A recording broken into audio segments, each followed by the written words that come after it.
We will call the vote. Commissioner Clyburn. I dissent. Commissioner O'Reilly. Aye. Commissioner Carr. Aye. Commissioner Rosenworcel. I dissent. The chair votes aye. The item is adopted with editorial privileges granted as requested. Thanks to the staff for your terrific work on this item. The FCC just killed net neutrality. Republicans voted to repeal the regulations on a party line vote, but not without scathing dissent from the FCC's two Democratic commissioners.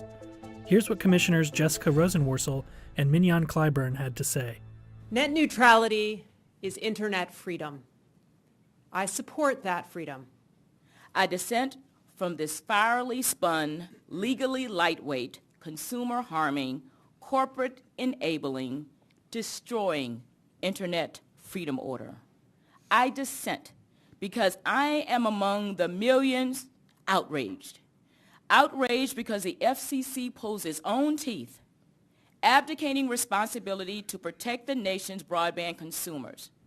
I dissent from this rash decision to roll back net neutrality rules. I dissent from the corrupt process that has brought us to this point. And I dissent from the contempt this agency has shown our citizens in pursuing this path today.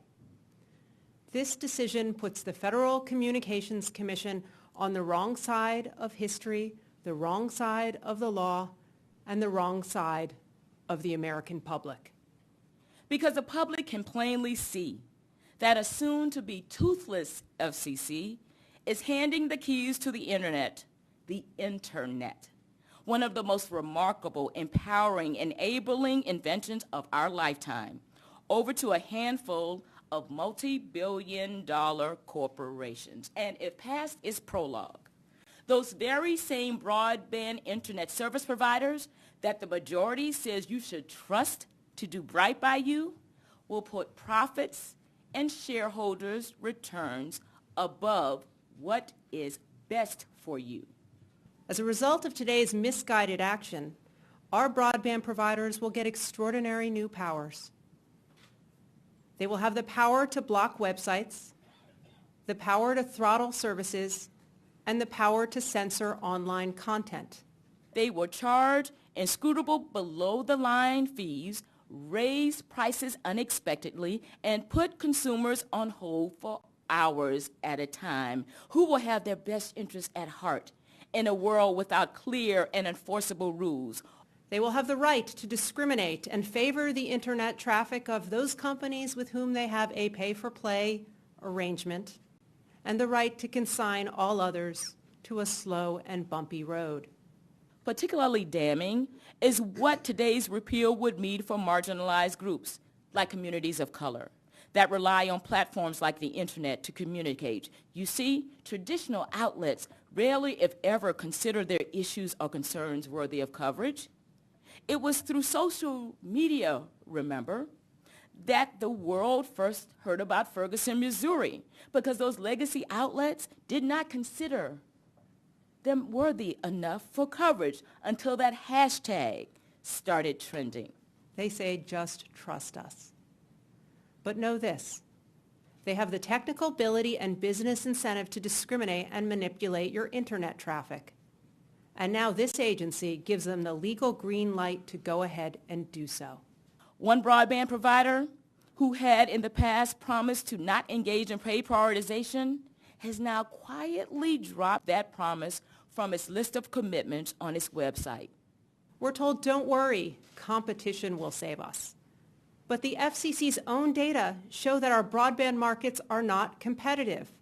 Half the households in this country have no choice of broadband provider. So if your broadband provider is blocking websites, you have no recourse. You have nowhere to go. What's next? Blocking or throttling? That will never happen, you say? After today's vote, exactly who is the cop on the beat that can or will stop them? And just who will be impacted the most? Consumers and small businesses, that's who. Everyone from the creator of the World Wide Web to religious leaders, to governors and mayors of big cities and small towns, to musicians, to actors, to actresses, to entrepreneurs and academics and activists have registered their upset and anger. They are reeling at how this agency could make this kind of mistake. They are wondering how it could be so tone-deaf. And they are justifiably concerned that just a few unelected officials could make such a vast and far-reaching decision about the future of the Internet. Now, there is a darker side to all of this that we have witnessed over the past few weeks. Threats and intimidation, personal attacks, Nazi cheering, Russian influence, fake comments. These are unacceptable. Some of these actions are illegal. 2 million comments feature stolen identities. 500,000 comments are from Russian email addresses.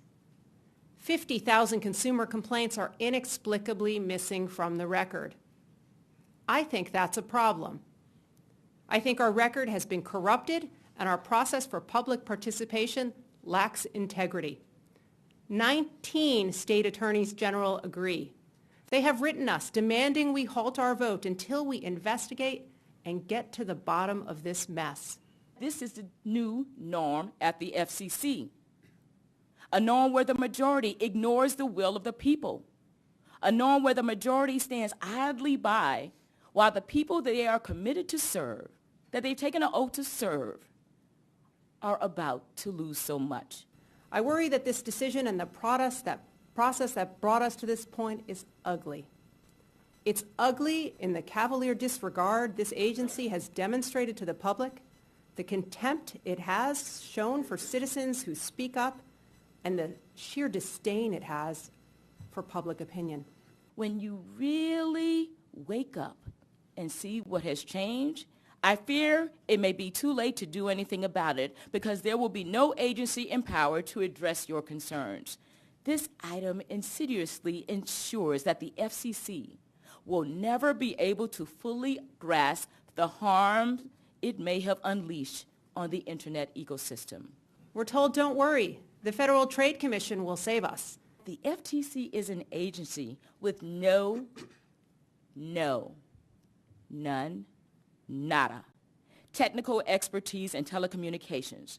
The FTC is an agency that may or may not even have authority over broadband providers in the first instance. The FTC is an agency that if you can even reach a very high bar of proving unfair or deceptive practices and that there is substantial consumer injury, it may take years upon years for any remedy to be levied, and most companies don't have years and years to wait for an answer. To evade FTC review, all any broadband provider will need to do is add new provisions to the fine print in its terms of service.